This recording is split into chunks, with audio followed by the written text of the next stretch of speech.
Hello, friends. This is Dylan and Nalini again, here to answer all your questions and explain the things that you didn't even know you didn't know about the wide world of consumer privacy and law and policy and governance and compliance and all the really like less glamorous parts of security, but that are much further reaching.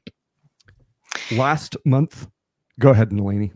Delivered, I hope, in an engaging format because it does Yes. not have to be as boring as sin. No, this is important stuff because everybody gets hot and bothered about this. You've probably all seen like Senate hearings or maybe just read the cliff notes of them. Everybody's getting excited about this stuff. Last month, we talked about what you really should care about, which is basically just three threats. If you live in the US, you should worry about people taking credit out in your name. You should worry about people just like tricking you into giving them money, and you should worry about people fooling the IRS into thinking they're you and running off with your return, and how to stop those things.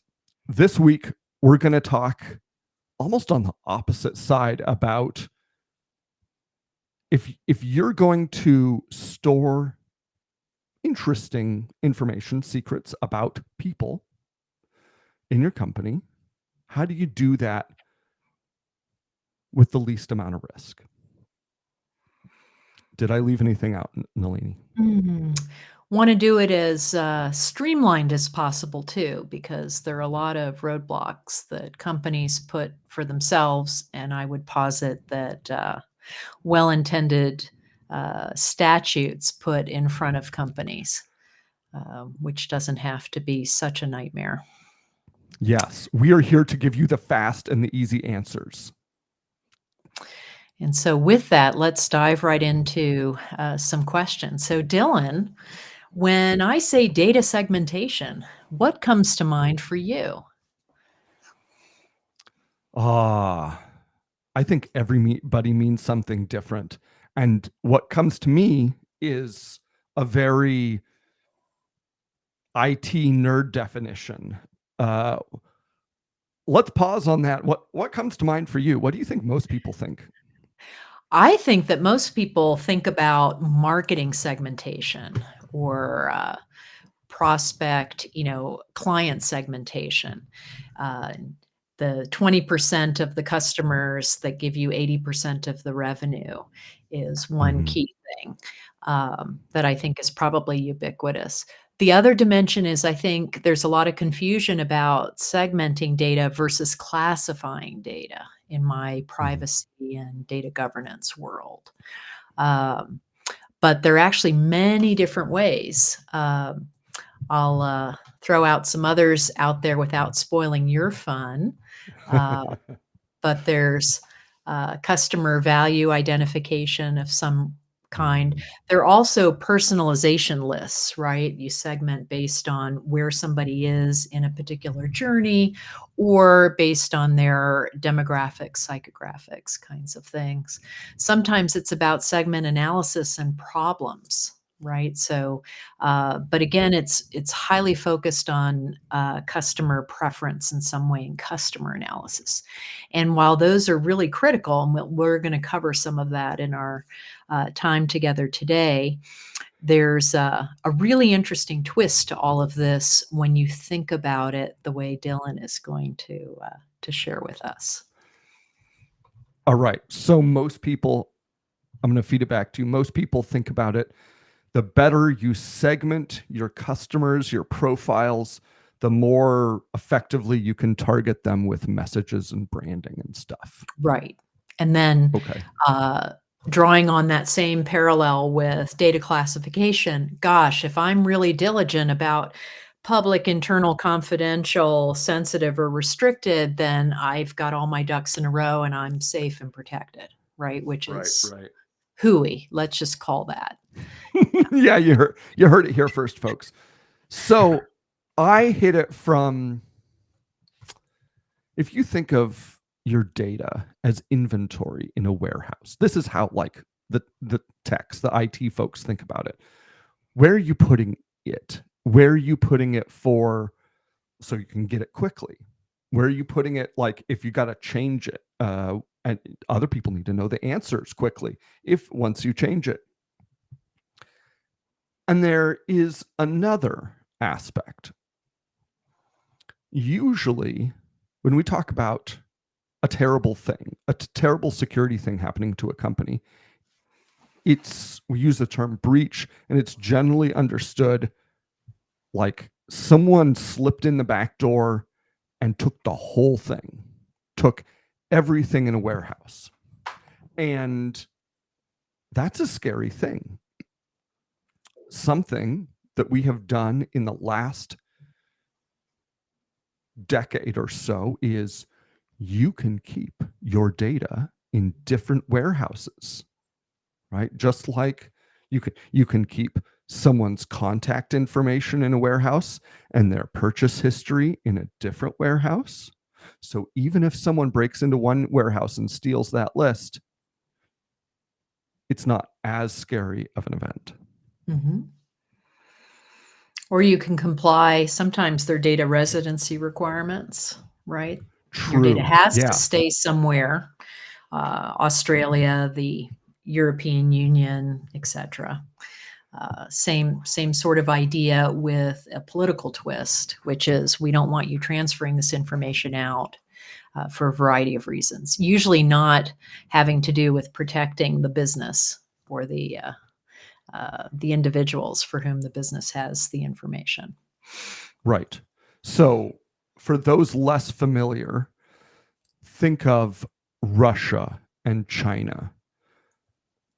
They want to make sure their residents' data, their citizens' data stays in the country. And so if you are looking to sell to other countries, you're looking to expand, or you're already in another selling to multiple, or maybe you have employees in multiple areas, geographies, with some of these laws, it can really help to be able to have a kind of a multi-warehouse strategy, so that when you do move into Russia or China, or I don't know, EU would be a good example, Mhm. it's less painful because you don't have to start breaking it out from the get-go, because that can be really painful. Indeed.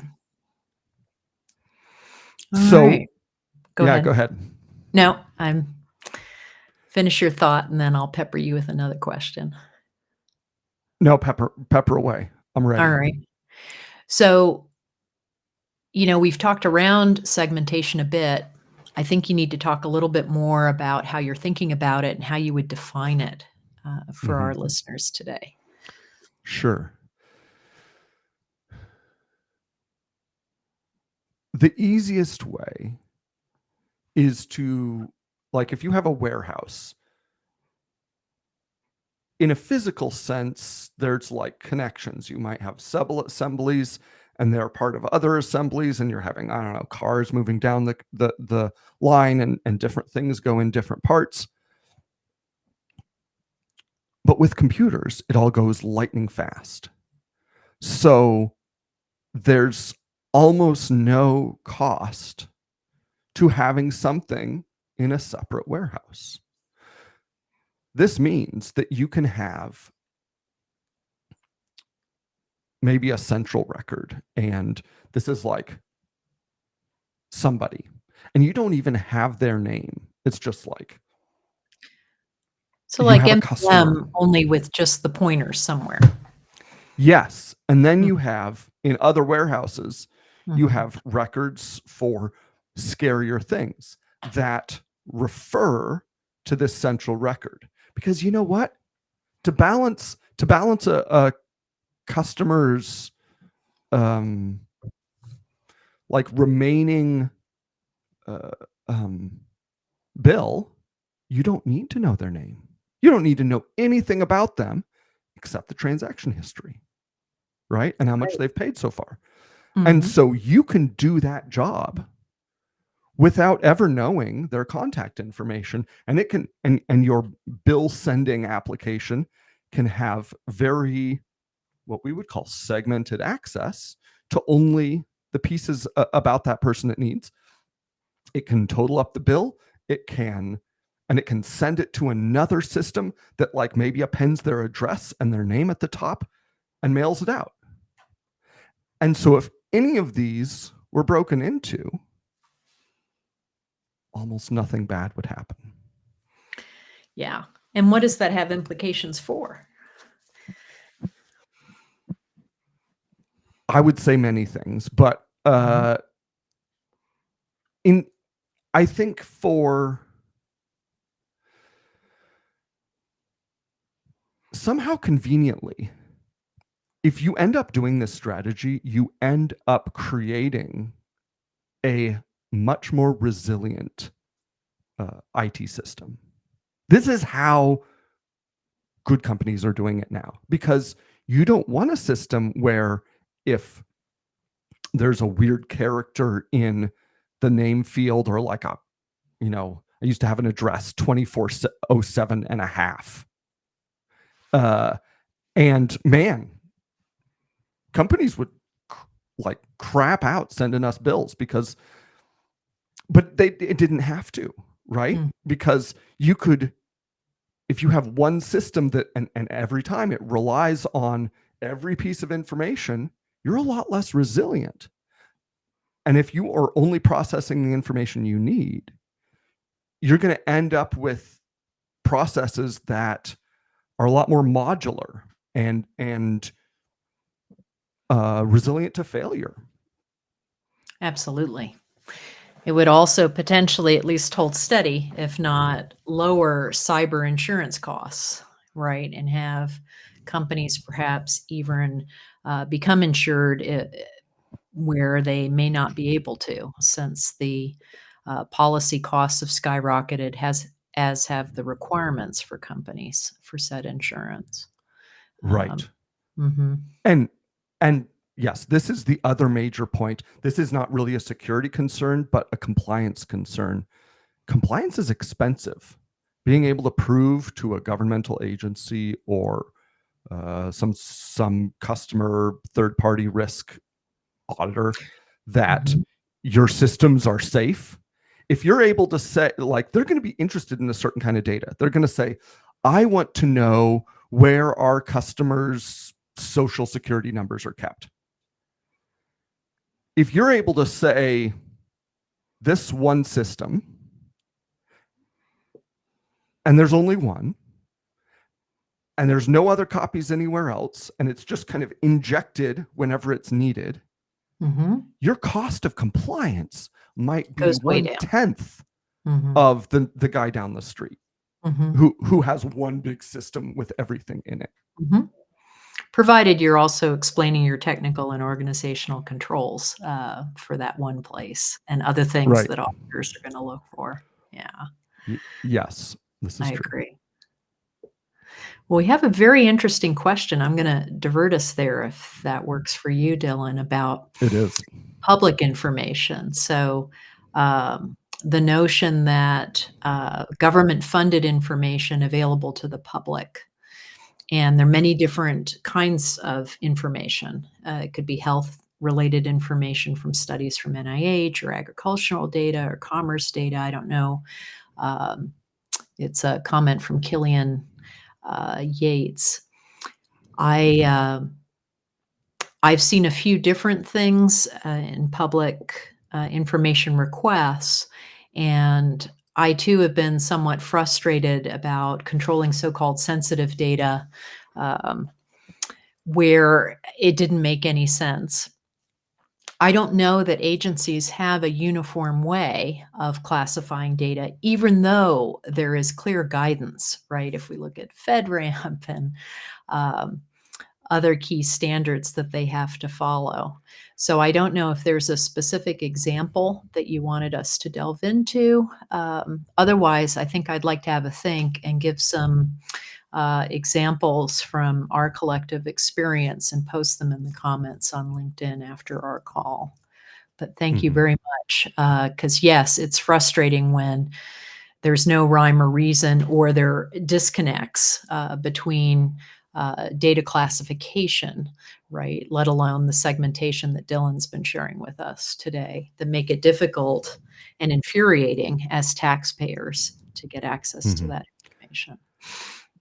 I guess I will go on a bit of a rant Okay. on this subject. It is infuriating, but on the other hand, regulatory agencies have their hands tied in all sorts of crazy places. Mhm. It is not like they are good for holding their area of governance, be it like an industry or something, to like a minimum bar. And it only really works if everybody kind of agrees on the minimum bar. Because if half the companies don't agree on the minimum bar, there's no way in heck you're going to be able to enforce it. Now, Mhm. props to GDPR and the EU for like actually making change through legislative action, but very few regulatory agencies can get away with that Yeah. often. And so often they're applying standards that are 15 years old. Mhm.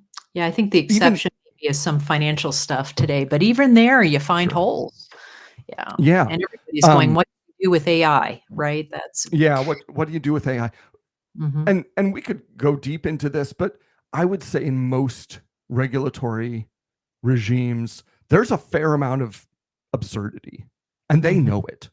Mhm. But they are in between a rock and a hard place, and the way they decided is the least bad option for Mhm. them for getting Mhm. what they need done. Yeah. So What pour I one out find for your local regulator. Yeah. What I find remarkable, I did some personal FOIA requests because, I was doing some research about my parents and grandparents, and the stuff that was actually axed out, blackened, that my father had written in handwritten notes about, uh, sponsoring my grandmother for residency in the United States was hilarious, and I'm like, "Why? Is it just because I didn't state that it's my" and I had to give them my birth certificate, right, to prove that I had a right to this information. I'm like, "All these people are dead. Why do you care?"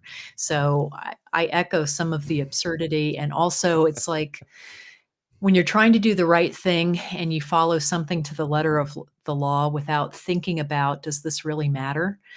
It's a good lesson for all of us, right, to be humble about that. Yeah. Mhm. Yeah. So let's get back to all right, what's most important in segmenting the data? You gave a really good set of examples around um, composites, right, that are just in time for a particular purpose, but yet are stored separately. Perhaps even analysis is performed separately. When you think about the benchmark of trust, which is all about rethink trust, right? As it relates to data segmentation, what are a couple of examples? Yeah. Yeah, and no, Killian, I just want to respond, not military records, ironically. It was for they've changed the name now, but at the citizenship folks, Civilian Bureau. Mhm. Yeah. So I'd like to delve into that and do some more comments afterwards because I think that'd be Yeah. fun. We take a couple of civilian examples, a couple of military examples that we can draw on from ourselves or other colleagues that we know about. Cool. I But am anyway, biting my tongue as well. There's okay. so many fun places to go with that. Yeah. All right. So segmenting data, how do you do it right? Is that the question I heard? That's how yeah, because I Okay. want our folks to be energized by Mhm. possibility, right? And not Yeah. just, weighed down by all the stuff that doesn't work. There's a lot of shit that doesn't work. Let's acknowledge Right. that. Right. Right. I would say if it's scary, it's usually scary because of context. If I know a credit card number, that's not scary by itself. I need to know the credit card number and the 3-digit number on the back and the person's name, And the zip code. sometimes their zip code, Mhm. the expiration date. It totally depends. But if I only have a credit card number, it's entirely useless to me. So think about, if you go through the data, if you go kind of threat analysis, we would call it in the biz, what could happen if the stuff that you're entrusted with was to be lifted wholesale, the whole thing copied off, and terrible things happening? What connections can you sever to make that data less painful, damaging, valuable? Scary, right? Mhm. Right. So, can you put the person's name in one field, the credit card number in like maybe a whole different warehouse, and you can do crazy math things with some fields where you can store it. You can store some nonsensical gibberish that it's almost like it's called a hash, but like you only, it tells you if you've got the right answer, but if you look at the answer, you'll never know what what the answer was. This is hard to explain, but it's kind of like a one-word password, one-way password, where you can store the what the answer would be if you did some fancy math things to it. Mhm. And that's another way of Mhm. segmenting, because often you don't need to know the actual answer. You just want to be able to make sure that the other person knows the right answer. Right. And you raise a good point. Oftentimes also, do you need to hold on to that information? So, Right. I'll continue with the payment example, right? You have a payment processor, you bring in that modal screen, um, the person completes the transaction, it goes off. You just keep the Mhm. last 4 of the credit card number or some validation, right, that the purchase occurred so that you can, you can add up your purchases. Here's another example, in Europe, I happen to be German as well as American. When you prove your identity, you show your document and then you put it away. German Mhm. organizations don't make copies. They don't ask you to scan it. In the United States, it's ridiculous. We have to upload driver's licenses. Are you kidding me?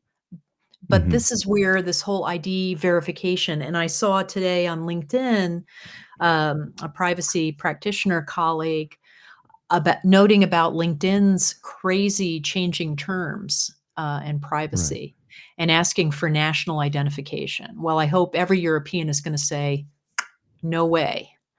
Right. Uh, so the point here being for, businesses, think about, do you need to just have something in a point in time in order to, fulfill a contract or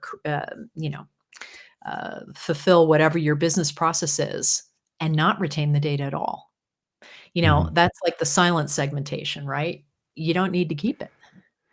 Yeah. That costs you even less money than segmenting a portion somewhere in a specific warehouse. You can And also outsource that.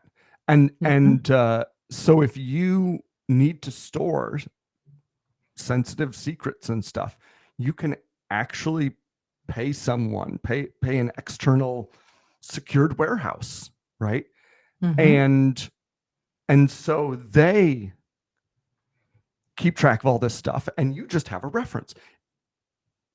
And in the payment example, the PCI Council, the Visas and the Mastercards in their ivory tower handing down pronouncements have been pushing this for 10 years, and it's been a wild success by their measures because they underwrite all of the fraud that happens on credit cards, and yeah, it's a big they problem, and they wanna they, minimize that problem. they want to minimize it. They get a lot more margin if they Mhm, just take functional yeah, fraud from their credit cards down 10%. That's huge right, for them. yeah, So I would say this is a really good example of aligning incentives and they have basically created an industry where it is so cheap to get someone else to handle your credit card payments for you. It Mhm. is usually cheaper than doing it Mhm. yourself, almost always, and that is by design. Yeah. And, we can thank a lot of court cases, class action court cases too, because MasterCard and Visa being, gatekeepers, they Mhm. mint money. They just mint money, and, full disclosure, I have a former position at MasterCard. Um, I Mhm. wasn't in the credit card processing, I developed a customer experience practice, but I was just astounded by how much money then, and that was a couple decades ago. So as we come Yeah. in for a landing here, Dylan, I think it's really critical to think about folks making decisions for their companies, right? To really know what good looks like and Mhm. that we've answered the so what? Why did we bring up data segmentation? To answer that so what are a couple of key takeaways here as we wrap Mhm. up that we think businesses should keep in mind and leaders in those businesses, whether they're technical or not. Uh, Go for it. Yeah. It starts with pretty boring stuff. Like you can do this afternoon in a quick conference call or with a whiteboard. Just talk about how bad could it be if this thing got broken into and all the stuff stolen? What about this thing? What about this thing? And you're not going to know all the answers, but you're probably going to get an order of magnitude. Somebody in there is going to have some idea. And then ask yourself, how could we make that less? What's the easiest thing we could do to make that less? And often, moving like kind of the linchpin of that data out to somewhere else is super, super cheap, easy, doesn't reduce the reliability, and yeah, is the way the cool companies are doing it these days. Mhm. That and figuring out what you actually don't need. I Yeah. often confront, companies who say, "Well, I want everything because data's great, and if I can find a way to monetize it, so much the better, and, I'm gonna keep it because I never know when I'm gonna need it." And this has happened in several organizations where I've worked on the inside in operations as well as a privacy practitioner, Mhm. on the outside, and I'm going, "You guys are crazy." You haven't touched I think I saw a statistic, and I need to find where the heck the source is and make sure that I can stand behind it. But I'm sure that a great portion of information is never accessed beyond the collection Mhm. point. We Um, should do a future episode on data hoarding and yeah, how it's not unlike regular hoarding yeah, because data does have cost. All inventory has cost. right. Toyota said it first. It's it's been true ever since. Mhm, You just might not know what the costs are. mhm. So looking at what's scary and seeing how to segment more effectively, and then making Mhm. sure that you also ask, "Do I even need to collect it in the first place? And if I do I need to keep it?" Are a couple of key Right. takeaways. Yep. Cool. Segmenting data for fun and profit. There you go. You can do All it. right.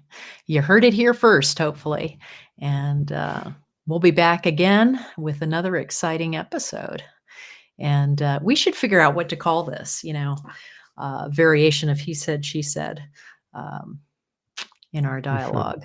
Yeah, the privacy security garage or something, Please I don't know. please send us your votes. There you We'd love to go. hear them. And any questions in general. Killian, thanks for the questions and thoughts. We'd love to hear what you want to hear more about in this space. We're here for you. All right. And with that, I think we'll wrap it up for the time. Dylan, thanks so much. It's You always a too, pleasure. Nalini. All right.